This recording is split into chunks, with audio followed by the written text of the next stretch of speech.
Hello everyone, today we are doing the part first of paper code BPAG 171 disaster management. ठीक है, तो आज हम जिन भी बच्चों का दिसंबर में एग्जाम है उनके लिए हम कुछ इंपॉर्टेंट क्वेश्चंस करने वाले हैं. ठीक है, तो आप ज़रूर इस वीडियो को देखें. ठीक है, ये आपके लिए बहुत हेल्पफुल होने वाले हैं. अगर आपको आज की क्लास पसंद आती है तो आप वीडियो को लाइक करें और चैनल को सब्सक्राइब करना ना भूलें. ठीक है, अगर आप लोगों को इस सब्जेक्ट से रिलेटेड गेस्ट पेपर परचेज करना चाहते हैं तो आप क्या करेंगे, सिंपली गूगल में जाएं, shop.hindustanknowledge.com. ठीक है, ये हमारी वेबसाइट है. आप इस वेबसाइट में विजिट करें, आपका ऐसा इंटरफेस खुल जाएगा. फिर आप क्या करेंगे, जो भी आपका पेपर कोड है, जैसे अब हम देखेंगे BPAG 171. ठीक है, ये हमारा पेपर कोड. यहाँ पे आपको हिंदी इंग्लिश दोनों ही मीडियम में क्या है, गेस्ट पेपर अवेलेबल हो जाएंगे. यहाँ पे आप बाय नाउ कर लेंगे, फिर आपको गेस्ट पेपर परचेस हो जाएंगे. ठीक है, अगर आपको हमारे इस वेबसाइट से गेस्ट पेपर को परचेस करने में कोई भी प्रॉब्लम आती है तो आप क्या करेंगे, आप सिंपली हमें व्हाट्सएप मैसेज करेंगे. हमारा व्हाट्सएप नंबर है 9580023321. ये हमारा व्हाट्सएप नंबर है, आप इस पे हमें व्हाट्सएप करें. ठीक है, और फिर आपको वहाँ से भी हम गेस्ट पेपर क्या है अवेलेबल करवा देंगे. ठीक है, अगर आप गेस्ट पेपर और ये वीडियो पूरा कर लेते हैं तो आप क्या है एग्जाम इजिली क्लियर कर लेंगे. ठीक है, तो चलते हैं फर्स्ट क्वेश्चन की तरफ. What do you understand by a disaster? Discuss the nature of man-made disasters. So in this question basically you have to tell what is disaster. disaster होता क्या है, ठीक है, और man-made जो disaster है उसका nature क्या है. So पहले तो हम इसमें introduction ही देंगे कि जो disaster है वो क्या है. A disaster is a sudden disruptive event that causes widespread human, material, or economic or environmental loss that exceeds the community ability to cope using its own resources. यानी कि डिजास्टर क्या है, आपदा. आपदा क्या है, एक सडन डिसरप्टिव इवेंट है जो कि ह्यूमन का लॉस करता है, एनवायरनमेंट का लॉस करता है, मटेरियल लॉस करता है, इकोनॉमिक लॉस करता है. ठीक है, disaster disturbs the normal functioning of society and requires external assistance for recovery and rehabilitation. Disaster क्या करता है, जो भी हमारी नॉर्मल फंक्शनिंग होती है सोसाइटी की उसको डिस्टर्ब करता है. ठीक है, और रिक्वायर करता है external assistance for the recovery and rehabilitation. They may result from the natural force, human negligence, technological failures और कॉम्बिनेशन ऑफ बोथ. यानी कि ये नेचुरली भी हो सकते हैं, ह्यूमन नेग्लिजेंस की वजह से भी हो सकते हैं, टेक्नोलॉजिकल फेलियर्स की वजह से भी हो सकते हैं, या फिर इन सब के कॉम्बिनेशन की वजह से भी हो सकते हैं. So the key features of a disaster include, यानी कि डिजास्टर के की फीचर्स क्या है, सडन ऑनसेट होता है, यहाँ पे लार्ज स्केल इम्पैक्ट होती है, प्रॉपर्टी और लाइफ का लॉस होता है, डिसरप्शन होता है सर्विसेज का, और long term socio economic consequences होते हैं. सो डिजास्टर्स जो होते हैं वो मेनली दो तरीके के होते हैं. एक नेचुरल हो गया जैसे कि अर्थक्वेक्स होते हैं, फ्लड्स होते हैं, साइक्लोन्स होते हैं, और दूसरा हो गया आपका मैनमेड या फिर human induced disasters. While natural disasters occur due to environmental processes beyond human control, manmade disasters arise directly और indirectly from human actions, negligence और टेक्नोलॉजिकल फेलियर्स. यानी कि जो नेचुरल डिजास्टर है वो नेचुरली अकर करते हैं. ठीक है, they are not in the human control. बल्कि जो मैनमेड डिजास्टर होते हैं वो क्या है, डायरेक्टली अराइज होते हैं या फिर इनडायरेक्टली अराइज होते हैं ह्यूमन के एक्शंस की वजह से, ह्यूमन के नेग्लिजेंस की वजह से, या फिर टेक्नोलॉजिकल फेलियर्स की वजह से. अब हम देखेंगे कि what is the nature of manmade disasters. So manmade disasters refers to the catastrophic events caused by the human activities. यानी कि जो भी डिस्ट्रक्टिबल इवेंट्स हैं जो कि ह्यूमन एक्टिविटीज के कारण कॉज हो रहे हैं उनको हम मैनमेड डिजास्टर बोलते हैं. Their nature is shaped by industrial development, urbanization, conflict and misuse of technology. यानी कि मैनमेड डिजास्टर्स कैसे शेप होते हैं, they are shaped by industrial development की वजह से, अर्बनाइजेशन की वजह से, कॉन्फ्लिक्ट की वजह से और टेक्नोलॉजी के मिसयूज की वजह से. Now we will look at the key characteristics of manmade disasters. They include, first is human agency and negligence. Manmade disasters stem from deliberate actions, oversight और नेग्लिजेंस.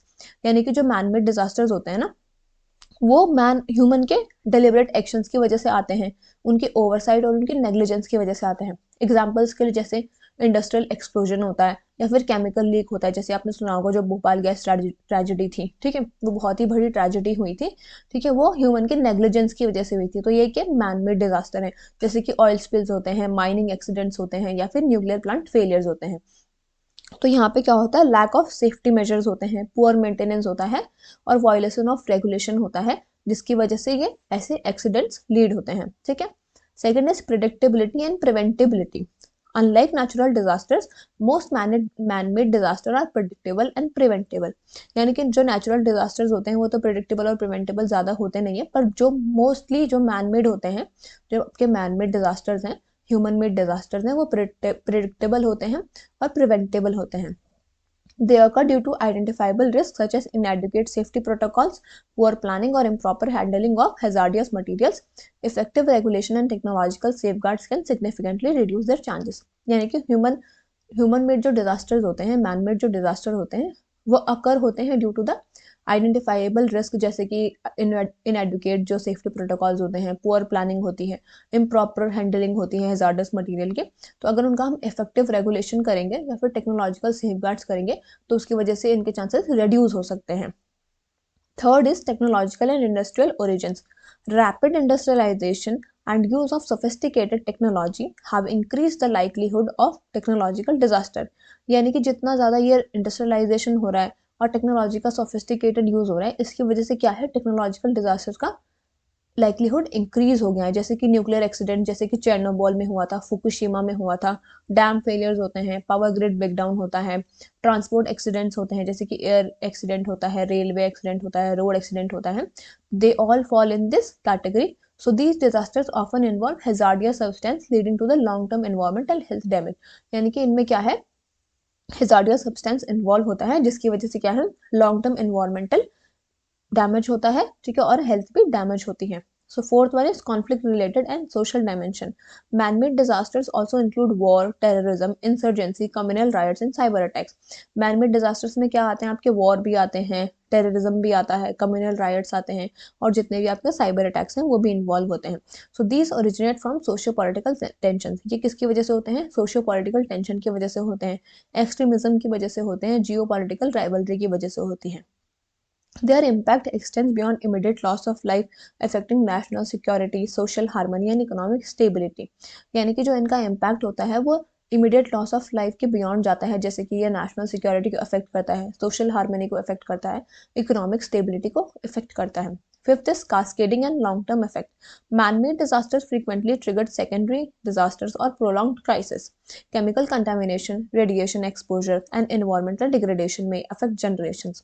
यानी कि जो मैन-मेड डिजास्टर्स होते हैं ना, वो सेकेंडरी डिजास्टर्स को trigger करते हैं या फिर प्रोलॉन्ग क्राइसिस को ट्रिगर करते हैं. यानी कि अगर मान लीजिए केमिकल कंटामिनेशन हो रहा है, रेडिएशन का एक्सपोजर हो रहा है, या फिर जो इन्वायरमेंटल डिग्रेडेशन है वो मतलब जनरेशन्स को अफेक्ट कर सकती है. Displacement, psychological trauma and economic losses tend to be long lasting. यानी कि ये लॉन्ग लास्टिंग होते हैं. Sixth is global interconnectedness. In an increasingly interconnected world, the effects of man-made disasters transcend borders. Cyber attacks disrupt global communication network, while industrial accidents pollute shared ecosystem. यानी कि जो भी हमारा ये वर्ल्ड है वो इंटरकनेक्टेड है, तो जितने भी इफेक्ट होंगे मैन-मेड डिजास्टर्स के वो बॉर्डर के अक्रॉस जाते हैं. यानी कि जो साइबर अटैक है वो ग्लोबल कम्युनिकेशन नेटवर्क को डिसरप्ट करता है, जबकि जो इंडस्ट्रियल पोल्यूशन है, इंडस्ट्रियल एक्सीडेंट है, वो पूरे जितना भी हमारा इकोसिस्टम है उसको पल्यूट करता है. Now in conclusion, we can see that man-made disasters arise from human error, negligence, conflict और technological failure. यानी कि man-made disasters कैसे arise होते हैं, because of the human error, negligence, conflict और technological failures.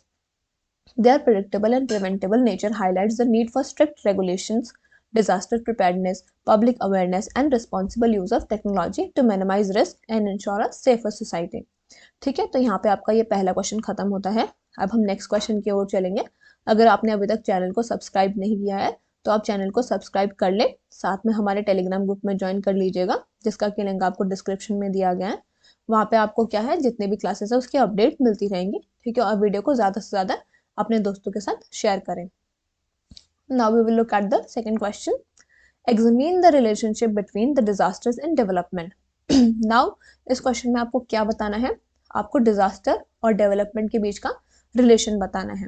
So the relationship between disaster and development is deeply interconnected, forming a cyclical process in which each influences the other. यानी कि जो development है वो disaster को influence करता है और जो डिजास्टर है वो डेवलपमेंट को इन्फ्लुएंस करता है. डिजास्टर वेदर नेचुरल और human induced can significantly hinder developmental progress, while patterns of development can either reduce or exacerbate disaster risk. यानी कि जो डिजास्टर है चाहे वो नेचुरल हो या फिर ह्यूमन इंड्यूस्ड हो, वो क्या है, वो सिग्निफिकेंटली जो डेवलपमेंट प्रोसेस है उसको हिंडर करेगा, उसको स्टॉप करेगा।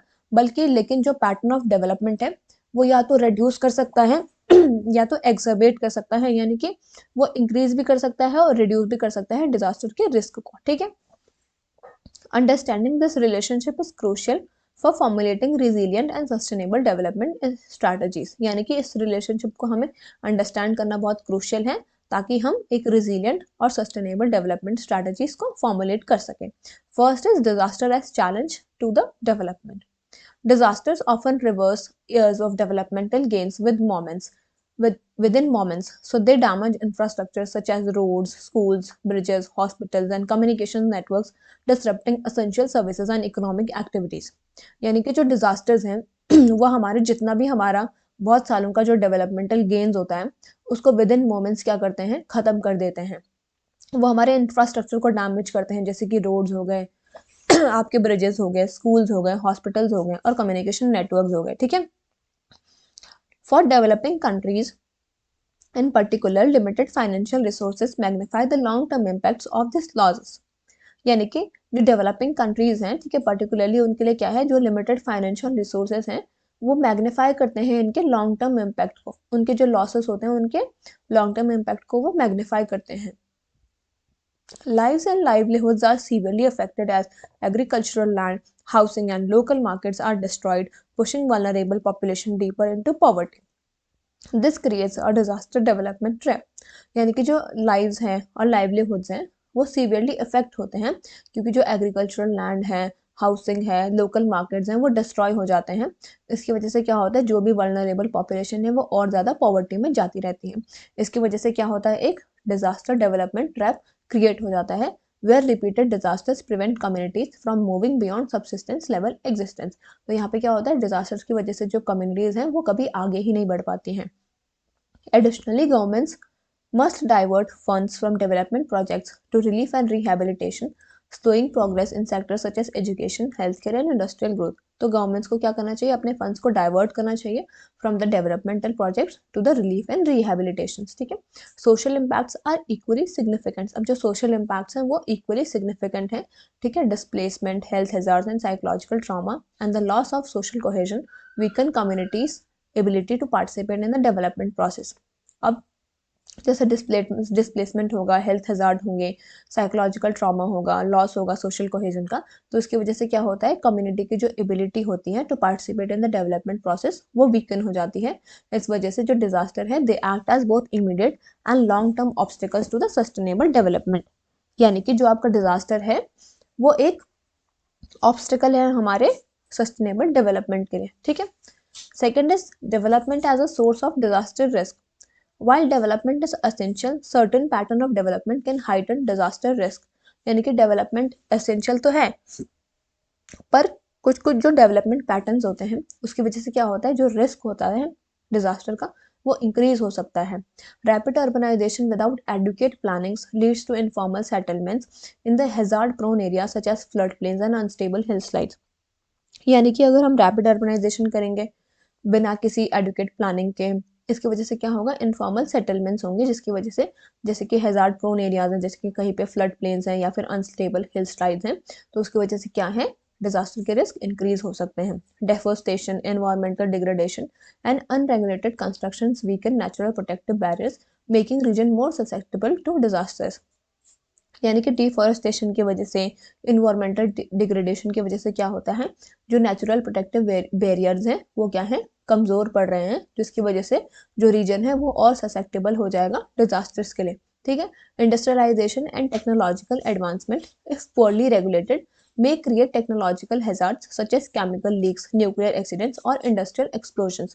अब जैसे कि इंडस्ट्रियलाइजेशन हो रहा है, टेक्नोलॉजिकल एडवांसमेंट हो रहे हैं, अगर उनको हम पुअरली रेगुलेट करेंगे तो उसकी वजह से क्या होगा, टेक्नोलॉजिकल हैजार्ड हो सकता है, जैसे कि केमिकल लीक्स हो सकते हैं, न्यूक्लियर एक्सीडेंट्स हो सकते हैं या फिर इंडस्ट्रियल एक्सप्लोजन हो सकता है। Climate changing development and practices like excessive carbon emission intensify the frequency and severity of climate related disasters such as cyclones, floods and heat waves। अब जैसे कि क्लाइमेट चेंजिंग डेवलपमेंट प्रैक्टिसेस हो रहे हैं, जैसे कि बहुत ज़्यादा कार्बन एमिशन हो रहा है, उसकी वजह से क्या है, जो फ्रीक्वेंसी है और सिवेरिटी है जो क्लाइमेट रिलेटेड डिजास्टर की, वो इंटेंसिफाई हो सकती है, जैसे कि साइक्लोन्स वगैरह ज़्यादा आ सकते हैं, फ्लड्स और हीट वेव ज़्यादा से ज़्यादा हो सकते हैं. सो दस unsustainable development can unintentionally create the conditions for future disasters. तो अगर हम अनसस्टेनेबल डेवलपमेंट करेंगे तो उसकी वजह से क्या है, फ्यूचर में डिजास्टर्स क्रिएट होने की कंडीशंस क्रिएट हो जाएंगे. ठीक है, तो यहाँ पे आपका ये क्वेश्चन का जो ये पार्ट है, ठीक है, development as a source of disaster, ये खत्म होता है. अब हम थर्ड पार्ट पर चलते हैं इसके, development as a tool for disaster risk reduction. यानी कि when plant responsibility development becomes a powerful mechanism for reducing disaster risk. यानी कि अगर हम रिस्पॉन्सिबली प्लान करें तो जो डेवलपमेंट है ना, वो एक बहुत पावरफुल मैकेनिज्म बन जाता है डिजास्टर को रिड्यूस करने का. Investment in resilient infrastructure, earthquake resistant buildings, proper drainage, early warning systems and climate smart agriculture help minimise impacts.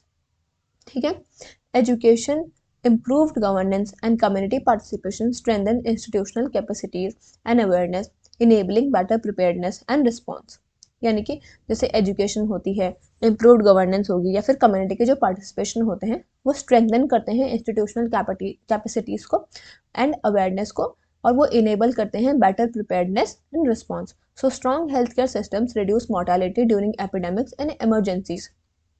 अगर हमारा स्ट्रॉन्ग हेल्थ केयर सिस्टम होगा तो उसकी वजह से क्या होगी, एपिडेमिक्स और इमरजेंसीज में मोर्टेलिटी रिड्यूस होगी.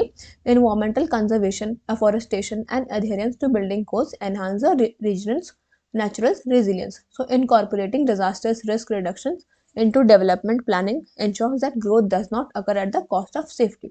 तो अगर हम disaster risk reduction को अगर incorporate करेंगे development planning में, तो क्या ensure होता है उससे कि जो growth है वो does not occur at the cost of safety. यानी कि growth तो होनी चाहिए but it should not occur at the cost of safety.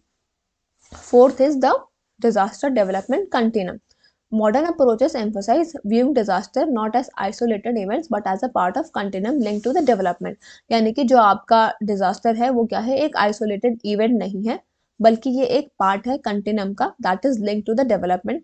The Sendai framework for disaster risk reduction advocates integrating DRR into all the sectors of the development policy.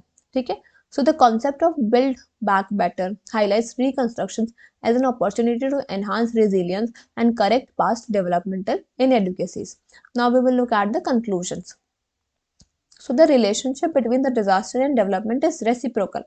यानी कि जो disaster और development का जो relationship है वो reciprocal है. यानी कि जो डिजास्टर है that impede the development, disaster जो है वो डेवलपमेंट को रोकता है, while development choices shape disaster vulnerability. यानी कि बल्कि जो डेवलपमेंट होता है वो क्या करता है, जो डेवलपमेंट की चॉइस होगी उससे क्या होगी, डिजास्टर की वल्नरेबिलिटी शेप होगी. यानी कि डिजास्टर डेवलपमेंट की वजह से डिजास्टर की रिस्क है वो इंक्रीज भी हो सकती है और रिड्यूस भी हो सकती है. ठीक है, on the basis of the choice. So sustainable and resilient development grounded in planning, environmental stewardships and risk reduction can break the cycle of vulnerability and foster long term growth. ठीक है, तो यहाँ पे आपका ये क्वेश्चन खत्म होता है. Now we will move to the next question. Analyze the nature and impact of climate change. In this question you have to describe the nature and the impact of the climate change. First we will give the introduction of climate change. ठीक है, climate change refers to the long-term shift in global temperatures and weather patterns primarily driven by human activities. Climate change क्या है, एक long-term shift है जो global temperature में हुआ है, weather patterns में हुआ है, primarily क्यों, because of the human activities. While natural processes such as volcanic eruptions and variations in solar radiations have historically influenced the climate, the accelerating changes observed today are largely attributed to the excessive emissions of greenhouse gases like carbon dioxide, methane and nitrous oxide. यानी कि natural processes जैसे कि volcanic eruption हो गया, variation जो होता है solar radiation में, उसकी वजह से तो क्लाइमेट इन्फ्लुएंस होता ही होता है. बट इन टूडेज लाइफ हम क्या देखते हैं, एक्सिलरेटिंग चेंज हो रहा है. यानी कि जल्दी जल्दी जो क्लाइमेट में चेंज हो रहा है वो अट्रीब्यूट हुआ है because of the excessive emission of green house gases, जैसे कि कार्बन डाइऑक्साइड हो गई, मीथेन हो गई, नाइट्रस ऑक्साइड हो गई. So these gases trap heat in the atmosphere intensifying the greenhouse effect and leading to the global warming. अब जो ये गैसेस है ना, ये हीट को ट्रैप कर लेती है एटमॉस्फेयर में, जिसकी वजह से ग्रीन हाउस इफेक्ट इंटेंसिफाई हो जाता है और ये लीड करता है to the global warming. Now we will look at the nature of climate change. Climate change is characterized by rising global temperatures, altered precipitation patterns, and increasing frequency of extreme weather events. यानी कि climate change क्या है? It is characterized by the rising global temperature, यानी कि जो global temperature rise कर रहा है, precipitation के pattern जो है वो alter कर रहे हैं यानी कि change कर रहे हैं, और जो frequency है extreme weather events की वो increase हो रही है. तो scientific observations confirm that the earth average temperature has risen significantly over the past century. यानी कि पिछले सेंचुरी में क्या हुआ है, जो अर्थ का टेम्परेचर है वो बहुत ही ज़्यादा क्या है, राइज हुआ है significantly. So this warming trend is closely linked to an industrial development, deforestation and burning of fossil fuels. अब जो ये वार्मिंग ट्रेंड है वो किससे लिंक है? इंडस्ट्रियल जो भी डेवलपमेंट हुआ है, डेफोरेस्टेशन हुआ है, या फिर बर्निंग ऑफ फॉसिल फ्यूल हुआ है. So as concentration of greenhouse gases increase, the planet absorbs more heat, disturbing climatic equilibrium. यानी कि जैसे जैसे ग्रीन हाउस गैसेस की कंसंट्रेशन इंक्रीज हो रही है तो प्लैनेट क्या है, ज़्यादा से ज़्यादा हीट को एब्जॉर्ब कर रहा है, जिसकी वजह से क्लाइमेटिक इक्विलिब्रियम डिस्टर्ब हो रहा है. So the nature of climate change also includes ocean warming, melting glaciers and rising sea levels. अब जो क्लाइमेट चेंज का जो नेचर है वो क्या क्या इंक्लूड करता है? ओशन जो वार्म हो रहा है, ग्लेशियर्स मेल्ट हो रहे हैं, और जो राइजिंग सी लेवल है. ठीक है. Oceans absorbs a large portion of excess heat, causing thermal expansion and contributing to the sea level rise. यानी कि ओशन जो है वो बहुत ज़्यादा large part of excess heat को क्या करते हैं, एब्जॉर्ब करते हैं, जिसकी वजह से थर्मल एक्सपेंशन होता है और सी लेवल क्या है, राइज हो रहा है. Polar ice caps and mountain glaciers are melting at unprecedented rates, further amplifying global sea levels. यानी कि जितने भी हमारे पोलर आइस कैप्स हैं, माउंटेन ग्लेशियर्स हैं, वो क्या है, वो मेल्ट हो रहे हैं. ठीक है. और उससे क्या हो रहा है, जो ग्लोबल सी लेवल्स हैं वो और एम्पलीफाई हो रहे हैं, यानी कि और इंक्रीज हो रहे हैं. Additionally shifting weather patterns have resulted in irregular rainfall, prolonged droughts and intense storm, disturbing the natural ecosystem. अब जो हमारा वेदर पैटर्न है वो शिफ्ट हो रहा है, जिसकी वजह से क्या हो रहा है, इरेगुलर रेनफॉल हो रही है, ड्रॉट्स आ रहे हैं, इंटेंस स्टॉर्म्स हो रहे हैं. उसकी वजह से क्या है, जो हमारा नेचुरल इकोसिस्टम है वो डिसरप्ट हो रहा है. Now we will look at the impacts of climate change. The climate impact of climate change are widespread. ठीक है. जो क्लाइमेट चेंज के इम्पैक्ट हैं वो बहुत ज़्यादा वाइड स्प्रेड है. वो हमारे इन्वायरमेंट को इफेक्ट करते हैं, सोशल और इकोनॉमिक सिस्टम्स को भी इफेक्ट करते हैं all around the world. Environmentally, rising temperature contribute to the habitat loss and reduce biodiversity. यानी कि इन्वायरमेंटली क्या हो रहा है, जैसे जैसे टेम्परेचर राइज कर रहे हैं तो उससे क्या हो रहा है, हैबिटेट लॉस हो रहा है और बायोडाइवर्सिटी रिड्यूस हो रही है. Species that can not adapt quickly face extinction, while coral reef suffers from bleaching due to warmer and more acidic oceans. यानी कि स्पीसीज जो कि अडेप्ट नहीं कर सकती हैं, ठीक है, वो क्या है, एक्सटिंक्शन की तरफ जा रहे हैं, यानी कि वो खत्म होने की कगार पे हो रहे हैं. और जैसे कोरल रीफ्स हैं वो ब्लीचिंग से सफ़र कर रहे हैं, क्योंकि क्या हो रहा है, वार्म और एसिडिक ओशन हो गया है. Forest ecosystem are increasingly vulnerable to wild fires, pest and diseases, altering ecological balance. अब जो फॉरेस्ट इकोसिस्टम है वो वनरेबल हो रहा है वाइल्ड फायर्स के लिए, पेस्ट के लिए और डिजीजेस के लिए, जिसकी वजह से कि जो हमारा इकोलॉजिकल बैलेंस है वो चेंज हो रहा है. Social impacts are equally significant. Social impact भी इक्वली सिग्निफिकेंट है. ठीक है. Climate change threatens food security by affecting crop yields and altering growing seasons. Climate change की वजह से क्या हो रहा है, ये फ्रूट सिक्योरिटी को भी थ्रेटन कर रहा है. ठीक है. क्रॉप यील्ड को अफेक्ट कर रहा है और जो भी हमारा ग्रोइंग सीजन है उसको ये चेंज कर रहा है.